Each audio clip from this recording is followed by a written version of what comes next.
ವಿದ್ಯಾರ್ಥಿಗಳ ಮಾದರಿ ಪ್ರಶ್ನೆ ಪತ್ರಿಕೆಯನ್ನು ಹಿಂದಿನ ವಿಡಿಯೋಗಳಲ್ಲಿ ನೋಡಿದ್ವಿ. ಅದರ ಮುಂದುವರೆದಿರ್ತಕ್ಕಂಥ ಭಾಗವನ್ನು ತಗೊಂಡಿದ್ದೀನಿ. ಇಲ್ಲಿ 2 ಮಾರ್ಕ್ಸ್ ಇಂದು 2+√3 ಒಂದು ಅಭಾಗಲಬ್ಧ ಸಂಖ್ಯೆ ಎಂದು ಸಾಧಿಸಿ ಅಂತ ಕೊಟ್ಟಿದ್ದಾನೆ. ಆಲ್ರೆಡಿ ಈ ತರದ ಲೆಕ್ಕಗಳನ್ನ ಹಿಂದಿನ ಪ್ರಶ್ನೆ ಪತ್ರಿಕೆಯಲ್ಲಿ ನೋಡಿದ್ದೀವಿ. ಅದರಂತೆ ಕ್ವಶನ್ ಅನ್ನು ನೋಡ್ತಾ ಹೋಗೋಣ. ಮೊದಲನೇದಾಗಿ ಕಂಟ್ರಡಕ್ಷನ್ ಮೆಥಡ್ ನಲ್ಲಿ ತಗೊಳ್ಳೋಣ. 2+√3 ಒಂದು ಭಾಗಲಬ್ಧ ಸಂಖ್ಯೆ ಎಂದು ಊಹಿಸಿ. ಭಾಗಲಬ್ಧ ಸಂಖ್ಯೆ ಅಂದ ತಕ್ಷಣನೇ 2+√3 a/b ಆಗುವಂತೆ a ಮತ್ತು ಬಿಗಳು b≠0 ಆಗಿರಬೇಕು. ಇವೆರಡೂ ಕೂಡ ಸಹ ಅವಿಭಾಜ್ಯಗಳಾಗಿವೆ. ಇವುಗಳನ್ನ ನಾವು 2+√3 √3 a/b 2ನ ಈ ಕಡೆ ಹಾಕಿದ್ರೆ -2 ಆಗುತ್ತೆ. ಅವಾಗ ಇಂಪ್ಲೈಸ್ √3 ಲಾಸ ತಗೊಂಡ್ರೆ 1, ಅಲ್ಲಿಗೆ ಏನಾಗುತ್ತೆ a ಮೈನಸ್ 2 ಇಂಟು ಬಿ ಅಂದರೆ 2b ಬೈ b ಇಂಟು 1 ಅಂದರೆ b ಆಗ್ತಕ್ಕಂಥದ್ದು. ಅಲ್ಲಿಗೆ √3 a-2b ಬೈ b ಅಂದ ತಕ್ಷಣನೇ ಇದು ಭಾಗಲಬ್ಧ ರೂಪಕ್ಕೆ ಬರುತ್ತೆ. ಹಾಗಾಗಿ a ಮತ್ತು b ಪೂರ್ಣಾಂಕಗಳಾಗಿರುವುದರಿಂದ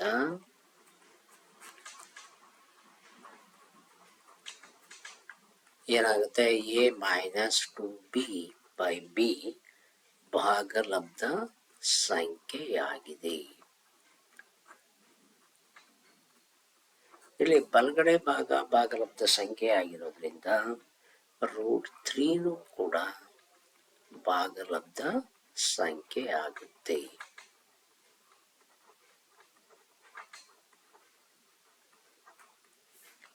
ನೆಕ್ಸ್ಟ್ ಇದರಲ್ಲಿ √3 ಇದು ಗೊತ್ತಿರೋ ಹಾಗೆ ಅಭಾಗಲಬ್ಧ ಸಂಖ್ಯೆ ಆದ್ರಿಂದ √3 ಒಂದು ಭಾಗಲಬ್ಧ ಸಂಖ್ಯೆ ಎಂಬ ಸಂಗತಿಯು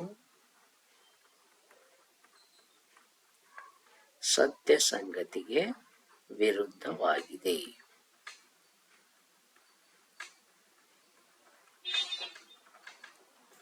ಅಲ್ಲಿಗೆ √2+√3 ಒಂದು ಭಾಗಲಬ್ಧ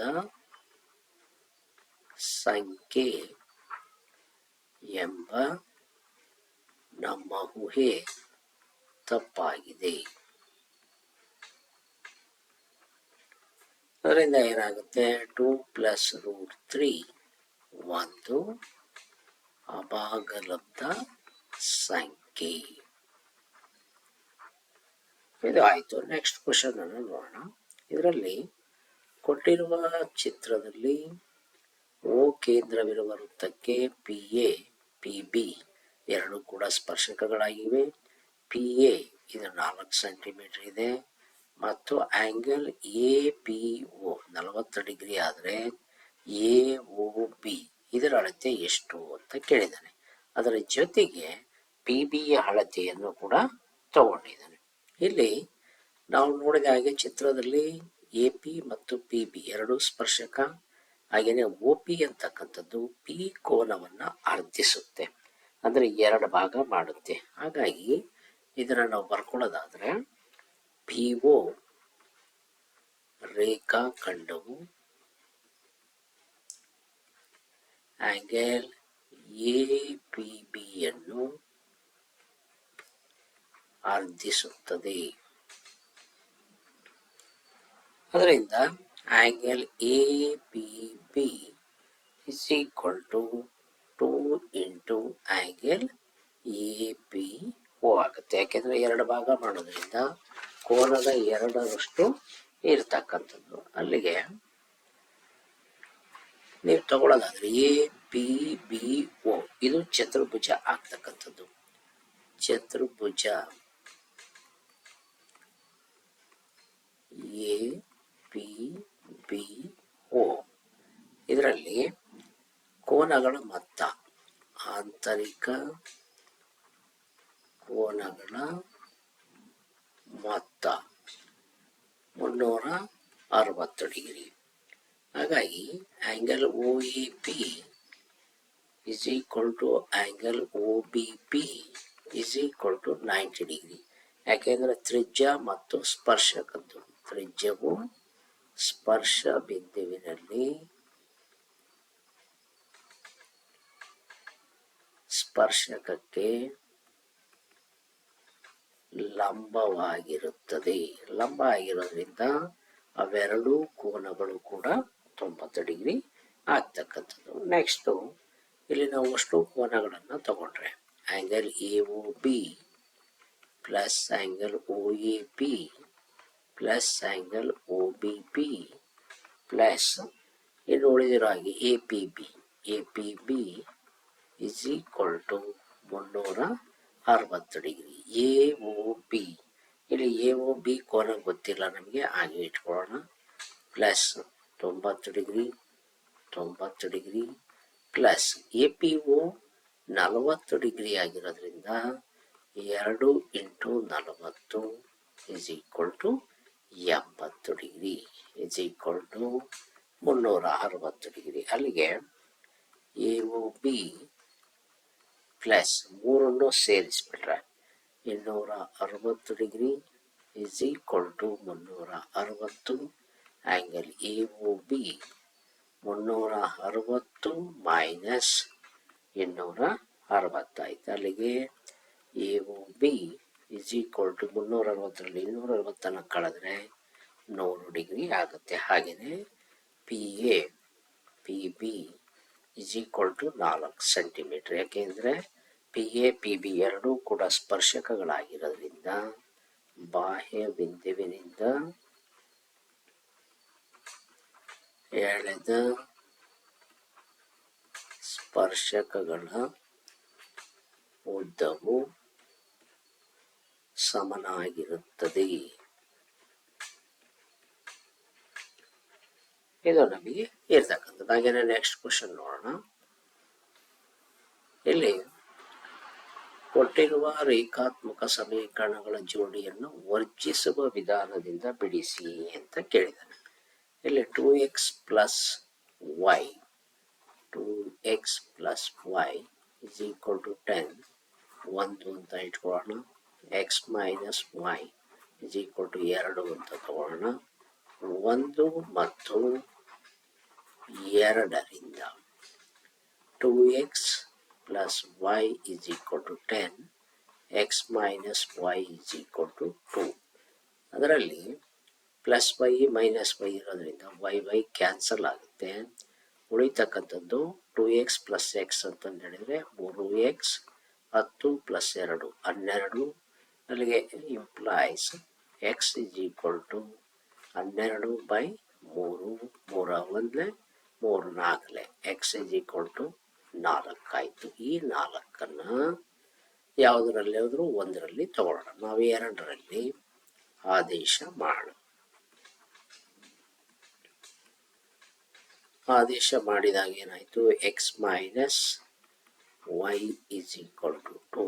ಎಕ್ಸಿನ ಬೆಲೆ 4 ಮೈನಸ್ ವೈ 2 ಮೈನಸ್ ವೈ 2 4 ಈ ಕಡೆ ಬಂದರೆ -4 ಮೈನಸ್ ವೈ 4ರಲ್ಲಿ 2 ಕಳೆದ್ರೆ 2, ಆದರೆ ಚಿಹ್ನೆ ಮಾತ್ರ -2.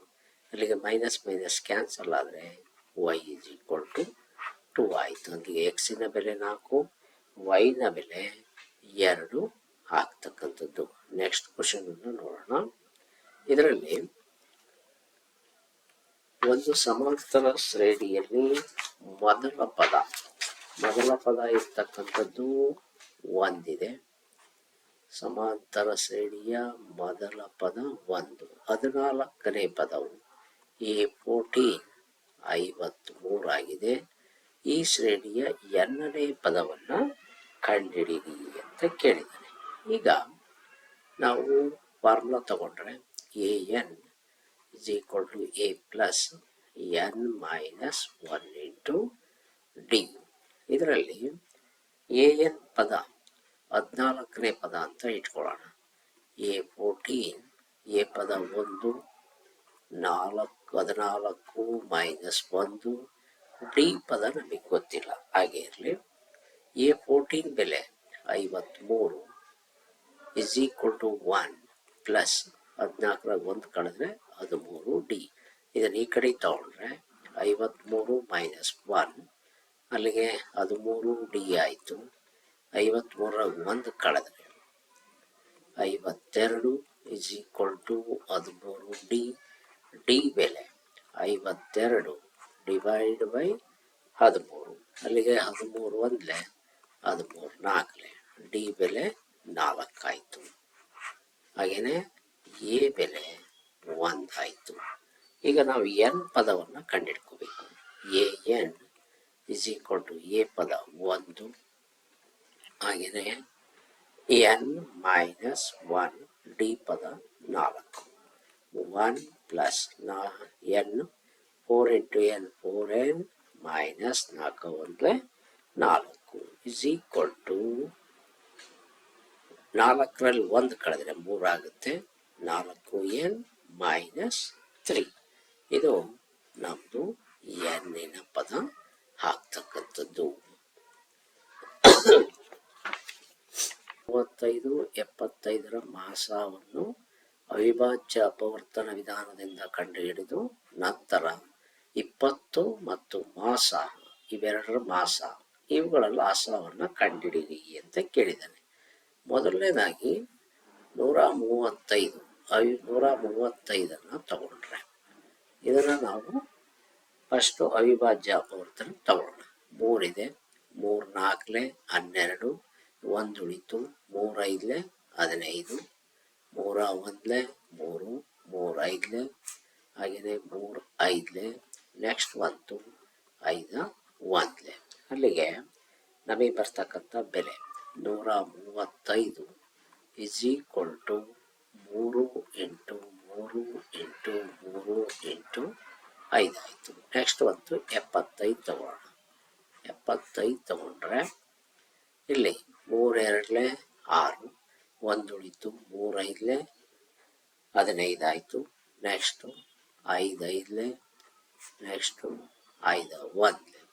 ಅಲ್ಲಿಗೆ 75 is equal to 3 into 5 into 5. ಅಲ್ಲಿಗೆ ನಮಗೆ ಮಾಸ ತಗೊಂಡ್ರೆ ಮಾಸ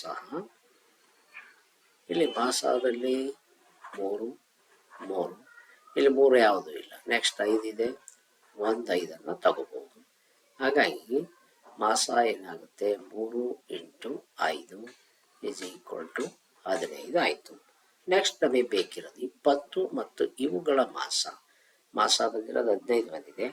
ಹಾಗಾಗಿ 20 ಮತ್ತು ಯಾವುದ್ರದ್ದು 135 75ರದು ಅದರ ಮಾಸ 15. ಇವೆರಡಕ್ಕೂ ಕೂಡ ಲಾಸವನ್ನು ಕಂಡುಹಿಡ್ಕೋಬೇಕು. ಇಲ್ಲಿ 20 ಅಂದರೆ ನಾವೇನು ಬರಿಬೋದು 2 ಇಂಟು 2 ಇಂಟು 5. ಹಾಗೆಯೇ 15 ತಗೊಂಡ್ರೆ 3 ಇಂಟು 5 ತಗೋಬಹುದು. ಅಲ್ಲಿಗೆ ಲಾಸ 2 ಸ್ಕ್ವಯರ್ ಆಗುತ್ತೆ, ಇಂಟು 3 ಆಗುತ್ತೆ, ಇಂಟು 5 ಆಗುತ್ತೆ. ಅಲ್ಲಿಗೆ 4 ಇಂಟು 3 ಇಂಟು 5, 4 3 12 ಇಂಟು 5. ಇವೆರಡರದ್ದು ಲಾಸ 12 5 60 ಆಗ್ತಕ್ಕಂಥದ್ದು. ಇವುಗಳ ಲಾಸ ಆಯಿತು. ನೆಕ್ಸ್ಟ್ ಒಂದು ಕ್ವಶನ್ ತಗೋಣ. ಇದರಲ್ಲಿ ಪಿ 2 ಮೈನಸ್ 3 2, -3 ಮತ್ತು ಕ್ಯೂ 10, y ಬಿಂದುಗಳ ನಡುವಿನ ದೂರ ಅಂದರೆ ಡಿ ಬೆಲೆಯನ್ನು ಕೊಟ್ಟಿದ್ದಾನೆ. 10 ಆಗಿದೆ. ವೈನ ಬೆಲೆಯನ್ನು ಕಂಡುಹಿಡಿಯಿರಿ ಅಂತ ಕೇಳ್ತಾ ಇದ್ದಾನೆ. ಹಾಗಾದರೆ ಪಿ ಬೆಲೆ ಪಿ 2, -3 ಇದರಲ್ಲಿ x1 y1 ಹಾಗೆಯೇ ಕ್ಯೂ ಬೆಲೆ 10, y ಇದು x2 y2. ಆಮೇಲೆ ಸೂತ್ರ ಇರ್ತಕ್ಕಂಥದ್ದು D square root of x2 minus x1 whole square plus y2 minus y1 whole square. ಅಲ್ಲಿಗೆ ಡಿ ಸ್ಕ್ವೇರ್ ರೂಟ್ ಆಫ್ ಬೆಲೆ ಹಾಕ್ಕೊಂಡ್ರೆ x2 ಬೆಲೆ 10 minus 2 whole square plus y2 y1 minus ಇರೋದ್ರಿಂದ ಮೈನಸ್ ಇಂಟು ಮೈನಸ್ ಪ್ಲಸ್ ಆಗುತ್ತೆ 3 whole square. D ಬೆಲೆ already ಕೊಟ್ಟಿರೋದ್ರಿಂದ 10 square root of 10 10ಗೆ 2 ಕಳೆದ್ರೆ 8 square plus y plus 3 whole square. ಇದರ ಏನು ಮಾಡೋಣ, ಇಲ್ಲಿಗೆ 10 is equal to square root of 8 64 plus y plus 3 whole square. ಎರಡೂ ಕಡೆ ವರ್ಗ ಮಾಡಿದಾಗ ಎರಡೂ ಕಡೆ ವರ್ಗ ಮಾಡಿಬಿಡೋಣ. 10 ಸ್ಕ್ವೇರ್ ಹಾಗೆಯೇ square root of 64 y plus 3 whole square. Square square root cancel 10 100 is equal to 64 plus y plus 3 whole square. ಈ 64ನ್ನು ಈ ಕಡೆಗೆ ಹಾಕಿದರೆ y ಪ್ಲಸ್ 3 ಹೋಲ್ ಸ್ಕ್ವೇರ್ ಆಯಿತು.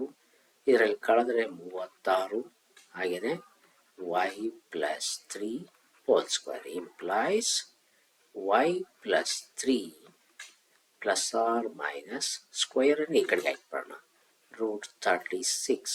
ಅಲ್ಲಿಗೆ y plus 3 is equal to plus or minus 6 ಆಯಿತು.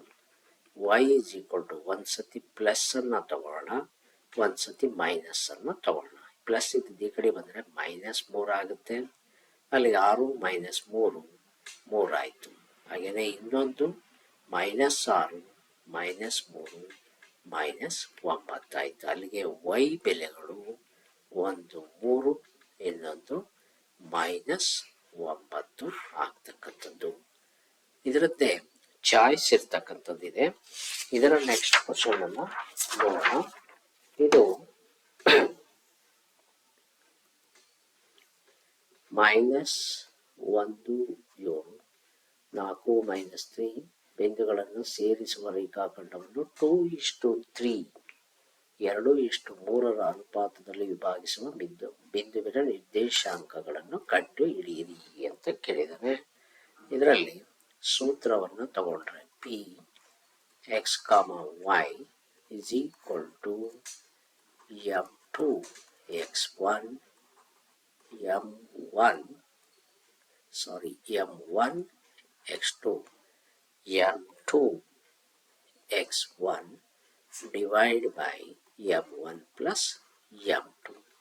ಹಾಗೆಯೇ m1 y2 m2 y1 divide by m1 plus m2. ಇದರಲ್ಲಿ ನಮ್ಮ ಬೆಲೆಗಳನ್ನು ತಗೊಂಡ್ರೆ ಇದು x1 y1 x2 y2 ಹಾಗೆಯೇ m1 ಇಷ್ಟು m2. ಅಲ್ಲಿಗೆ ನಮ್ಮ ಬೆಲೆಗಳು ಏನು ಬರ್ತವೆ, -17 x1 y1 ಹಾಗೆಯೇ 4 3 x2 y2 m1 ಇಷ್ಟು m2 2:3. ಇದಕ್ಕೆ ಬೆಲೆ ಹಾಕಿದರೆ P X y m1 2 x2 4 m2 3 x1 -1 by 2 plus 3 m1 t 2 y2 minus 3 m2 3 y1 7 divided by 2 plus 3 is equal to 2 plus into minus minus 3 1 3 2 plus 3 5 3 2 2 3 6 minus 6 7 3 21 2 plus 3 5 ಆಯಿತು. Is equal to ಅಲ್ಲಿಗೆ 8ರ 3 ಕಳೆದ್ರೆ 5/5, 21ರಲ್ಲಿ 6 ಕಳೆದ್ರೆ 15/5, cancel ಮಾಡಿದರೆ 5 1 5 3 ಅಲ್ಲಿಗೆ P of X ಕಾಮ Y ಬೆಲೆ 1 ಮತ್ತು 3. ಇದು ನಮ್ಮ ಬೆಲೆಗಳು. ನೆಕ್ಸ್ಟ್ ಒಂದು ಕ್ವಶನ್ ತಗೊಳ್ರೆ, ಇದರಲ್ಲಿ ಚಿತ್ರದಲ್ಲಿ ಸೆಕೆಂಡ್ ಬಿ ಕಾಟ್ ಎಗಳ ಬೆಲೆಯನ್ನು ಬರೆಯಿರಿ ಅಂತ ಕೇಳಿದೆ. ಇಲ್ಲಿ ಅನುಪಾತಗಳು ನಮಗೆ ಕರೆಕ್ಟಾಗಿ ಗೊತ್ತಿರಬೇಕು, ಆವಾಗ ಕರೆಕ್ಟಾಗಿ ಸಿಗುತ್ತೆ. ಸೆಕೆಂಡ್, ಇದು ಸೆಕೆಂಡ್ ಬಿ, ಇದು ಕಾಟ್ ಎ. ಫಸ್ಟ್ ಒಂದು ಸೆಕೆಂಡ್ ಬಿ ತಗೊಂಡ್ರೆ, ಸೆಕೆಂಡ್ ಬಿಯಲ್ಲಿ ನಮಗಿರ್ತಕ್ಕಂಥ ಅನುಪಾತ ವಿಕರ್ಣ ಬೈ ಪಾರ್ಶ್ವಬಾಹು. ಇಲ್ಲಿ ವಿಕರ್ಣದ ಬೆಲೆ 13, ಪಾರ್ಶ್ವಬಾಹು ಬಿ ಬೆಲೆ ತಗೊಳ್ಳೋದ್ರಿಂದ ಪಾರ್ಶ್ವಬಾಹು ಏನಾಗುತ್ತೆ, ಇದರ ಪಕ್ಕದಲ್ಲಿರ್ತಕ್ಕಂಥದ್ದು ಬರುತ್ತೆ, ಹಾಗಾಗಿ 5. ಸೆಕೆಂಡ್ ಬಿ ನ ಬೆಲೆ 13/5 ಆಗುತ್ತೆ. ಹಾಗೆಯೇ ಇಲ್ಲಿ ಕಾಟ್ ಎ ಬೆಲೆ ತಗೊಂಡ್ರೆ ಇದೇನಾಗುತ್ತೆ, ಪಾರ್ಶ್ವಬಾಹು ಡಿವೈಡ್ ಬೈ ಅಭಿಮುಖ ಬಾಹು. ಇಲ್ಲಿ ಕಾಟ್ ಎ ಬೆಲೆ ಇರೋದ್ರಿಂದ ಇದು ಅಭಿಮುಖ ಬಾಹು ಆಗುತ್ತೆ, ಇದು ಪಾರ್ಶ್ವಬಾಹು ಆಗುತ್ತೆ. ಆವಾಗ ಪಾರ್ಶ್ವಬಾಹುವಿನ ಬೆಲೆ 12, ಅಭಿಮುಖ ಬಾಹುವಿನ ಬೆಲೆ 5. ಅಲ್ಲಿಗೆ ನಮಗೆ ಬರ್ತಕ್ಕಂಥ ಕಾಟ್ ಎ ಬೆಲೆ 12/5 ಆಗುತ್ತೆ. ನೆಕ್ಸ್ಟ್ ಒಂದು ಕ್ವಶನ್ ತಗೊಂಡ್ರೆ, 2x² + x - 3 ಸಮೀಕರಣದ ಮೂಲಗಳನ್ನು ಕಂಡು ಹಿಡಿಯಿರಿ ಅಂತ ಕೊಟ್ಟಿದ್ದಾನೆ. ಇಲ್ಲಿ ವರ್ಗ ಸಮೀಕರಣದ ಮೂಲಗಳನ್ನು ತಗೊಂಡ್ರೆ 2x² + x - 6 = 0. ಎ ಬೆಲೆ 2, ಬಿ ಬೆಲೆ 1, ಸಿ ಬೆಲೆ 6. ಚಿಹ್ನೆ ತಗೊಂಡಿಲ್ಲ ನಾನು. ಎ ಇಂಟು ಸಿ 2 × 6 12 ಆಯಿತು. 12ರ ಅಪವರ್ತನಗಳನ್ನು ತಗೊಂಡ್ರೆ 6 × 2 12 ಆಗುತ್ತೆ. ಹಾಗೆಯೇ ಇನ್ನೊಂದು ಬೆಲೆ ಇಲ್ಲಿ ಕೊಟ್ಟಿರ್ತಕ್ಕಂಥದ್ದು 4 × 3 12 ಆಗುತ್ತೆ.